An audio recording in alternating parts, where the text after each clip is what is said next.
әнші биші күйшінің басқасын айтпа, осы алдыңызда жүрген аталмыш жұлдыздың бақытты баяшатты болып еркегі де қатыны да дұрыс өмір сүргені саусақпен санап айтып бер. Саусақ. Арымыз таза, кешірім сұрасын деген талап бар, мен түсінгенім. Дина, арымыз таза, бетіміз ашық болғаннан кейін біз Айбек екеуміз де жалғыз келген жоқпыз. Көрдім. Где это качок фитнес там? Иә, Акбар деген жігіт, иә. Акбар деген жігіт. Айгүл Мой нешеде?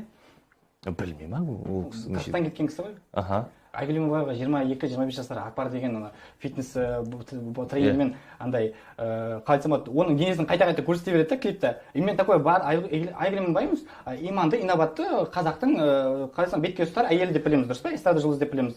Алайда оның жасап отырған клип, оның өзі хайп қой. Айгүл Мойва не имеет права о хайпе говорить, потому что она сама хайпится. Хотя мне позволено хайповать, а ей нет, потому что оның құндылықтар бар ғой. Оның деген қалай айтсам болады, өзінің жасаған өнерлері бар, мысалы, оның ондай хайп жасауға құқығы жоқ, өйткені халық түсінбейді. Бір качокты 20 жасар